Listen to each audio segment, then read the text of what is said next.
Hi, everybody. Today we are going to focus on just two pieces, but we will try to extract as much as possible from them. So today we will revisit some of our earlier exercises and try to integrate elements from them in a more deliberate way. So there are several directions we could take, such as these minimalist portraits with subtle facial details, or these ones that are extremely minimal and clean. Maybe these ones that are simple but feel more organic and slightly more realistic. We will combine this with botanical elements, which are things that we have already tried in several approaches as well. So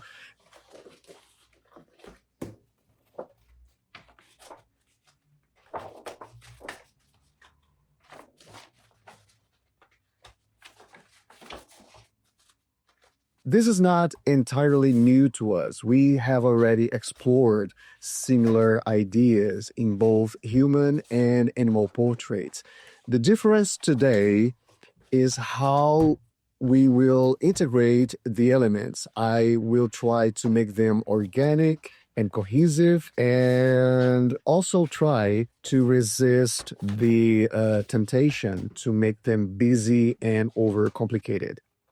For today's exercise, this particular approach here will do us best. We will be using this photograph here that I find particularly good. Each model here could become a portrait. So today we're going to use just two of them.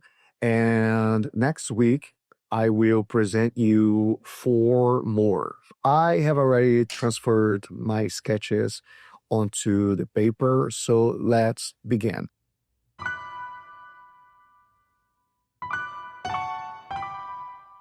My apologies for the reduced number of works this week. There are so much going on here. And for me, this is better than canceling this week's exercises, okay? The intention, however, is to present the concept so that you can experiment with it if you wish. And next week, we bring the rest of the batch.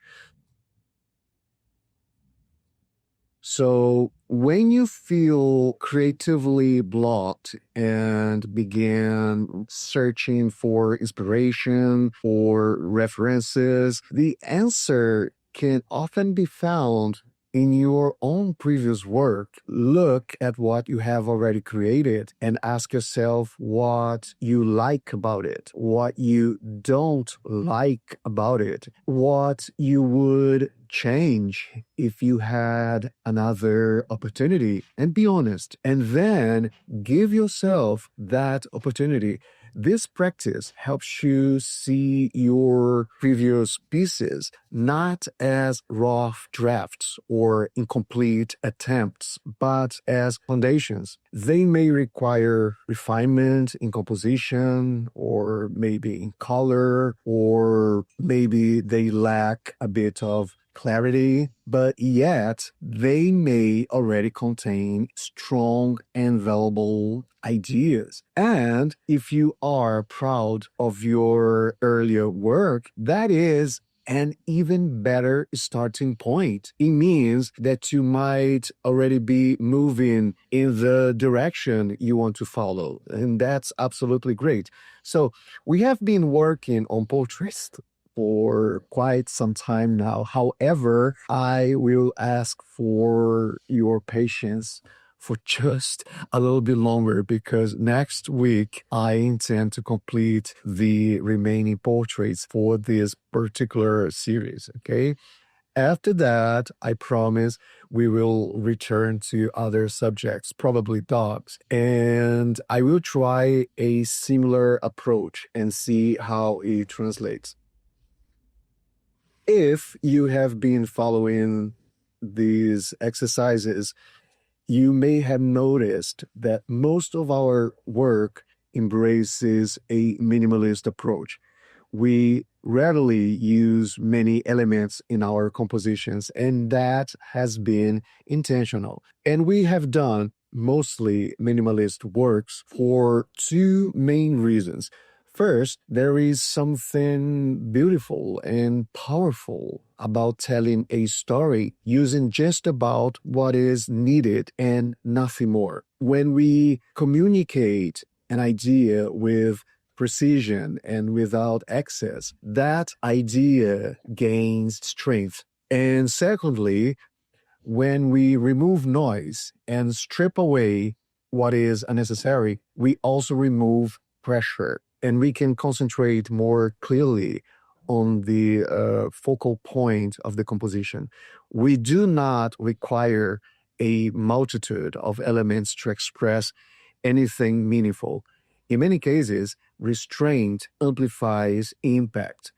With fewer competing variables, we can devote more attention and intention to what truly matters.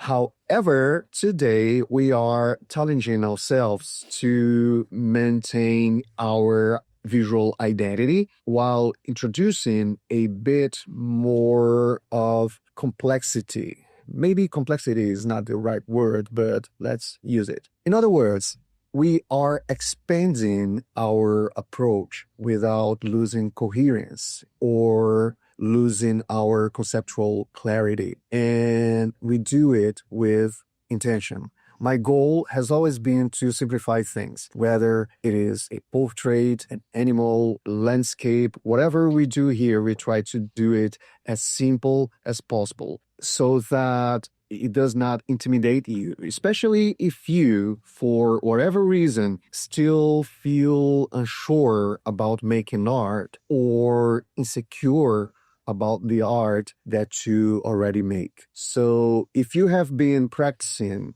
consistently, you have likely begun to recognize how you construct an image, how you translate an idea into the canvas. So, revisiting your early works is always a good thing. Actually, this is essential. When you do it, you notice you already have your own way of drawing, your own way of painting, your own visual language. That awareness is significant, and you should own it. Observe how you naturally resolve visual problems.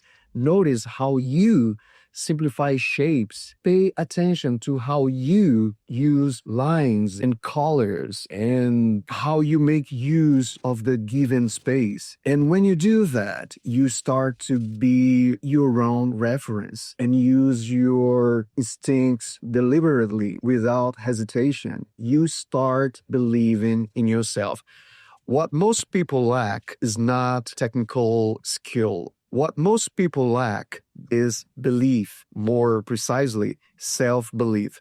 If you do not believe that what you create has value, if you assume that others will not appreciate it, or if you misjudge what people respond to, you significantly reduce your own potential. You risk ensuring that your work is undervalued. I particularly don't like talking about fault, but it is the only way to clarify my point here. Okay, so there is a clear distinction between what is objectively well executed and what we personally define as good. This is not merely about taste or emotional resonance being subjective. It is about the tendency to impose our own standards and preferences onto the world around us. That tendency is often rooted in insecurity. We should remain humble, of course. However, when we begin forcing certain perspectives or reactions, we are allowing external opinions to distort our perception. It may feel as though we are defending our position, but in reality, we are just operating defensively, often without genuine threat. That kind of defensive state frequently originates in fear. And when fear dominates, isolation flows. And for an artist, isolation restricts growth, it narrows perspective, and quietly undermines the work itself. So let us trust our way of seeing.